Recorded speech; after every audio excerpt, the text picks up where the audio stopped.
Hello and welcome back to Itachi Life. So in the video எதை பண்ணுறதுனா how to feed your dog.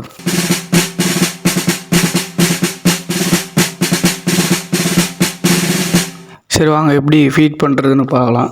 நான் Royal Canon எடுத்திருக்கேன். ஏன்னா அவங்க ஃபஸ்ட்டு அதை தான் கொடுத்துருக்காங்க. நம்ம அதை தான் ஃபாலோ பண்ணி ஆகணும், வேறு வழி இல்லை. 1 kg இருக்கான், அதில் கொடுத்துருக்குற அளவு தான் நம்ம போகணும்னு அவசியம் இல்லை. நம்ம எவ்வளோ டாக் சாப்பிடும் அப்படின்னு தெரியும், அந்த அளவுக்கு நம்ம எடுத்துக்குவோம். ஓகே, நான் அதை எடுத்து அவன் சாப்பிட்ற பவுலில் போட்டேன்.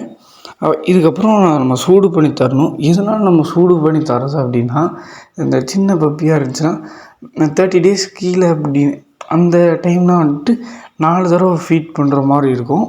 இதே வந்துட்டு 40 days மேலே அப்படின்னா 3 வேளை ஃபீட் பண்ணுற மாதிரி இருக்கும். இப்போ எதுக்கு அதை சூடு பண்ணுறது அப்படின்னா, அந்த சின்ன பைப்பினால் டைஜஷன் பண்ண முடியாது கல் மாதிரி இருந்தால்.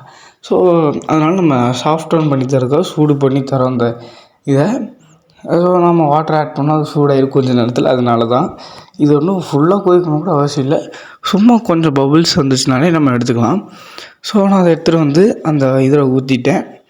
இதுக்கப்புறம் நான் கொஞ்சம் போடுவேன், ஏன்னா ரொம்ப கம்மியாக இருக்கிற மாதிரி இருக்குது. ஏன்டா இவ்வளோண்டு போடுறியே அப்படின்னு கேட்டிங்கன்னா, இது காலையில் செகண்ட் டைம் ஃபீட் பண்ணுறது. ஃபஸ்ட் டைம் வந்துட்டு உனக்கு அந்த விட்டமின் இதெல்லாம் கொடுக்க வேண்டியது இருந்துச்சு. நான் அதனால் டக்குன்னு எந்திரிச்சு கொடுத்துட்டேன். அவன் எழுப்பி விட்டாதனால தான்.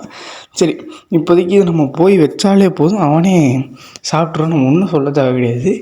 பட் இருந்தாலும் நம்ம ட்ரைனிங் கொடுக்கணுமா, அதனால நான் வந்துட்டு அவன் சாப்பிட்றதுக்கு வாய் வைக்கும்போது நான் ஈட்டுன்ட்டு வந்துடுவேன். ஸோ அப்போ வந்துட்டு அவனுக்கு புரியும், நான் சொன்னதான் சாப்பிட்றவன். ஆக்சுவலாக சாப்பிடும்போது அந்த சவுண்ட் வந்திருக்கு. இது எப்படியே போக போக வந்துட்டு ஃப்யூச்சரில் நான் சொன்னதான் சாப்பிட்ற அளவுக்கு வந்துடும். அதுதான் ட்ரைனிங். இந்த மாதிரி தான் நம்ம பேசிக்காக ட்ரைனிங் கொடுக்கணும். இதுக்கு முன்னாடி நான் வந்துட்டு பாட்டி ட்ரைனிங். ஸோ அந்த இது வந்துட்டு இப்போ கொஞ்சம் கண்டினியூ ஆகுது. இப்போ என்னென்னா, அவன் சாப்பிட்டதுக்கப்புறம் முதல்லனா 10 நிமிஷத்துக்கு அப்புறம் போயிட்டு இருந்தான். இப்போ கரெக்டாக போகிறேன், ஏன்னா வந்துட்டு டிவார்மிங் எல்லாம் கொடுத்ததுனால. அண்ட் தேங்க்யூ ஃபார் வாட்சிங்.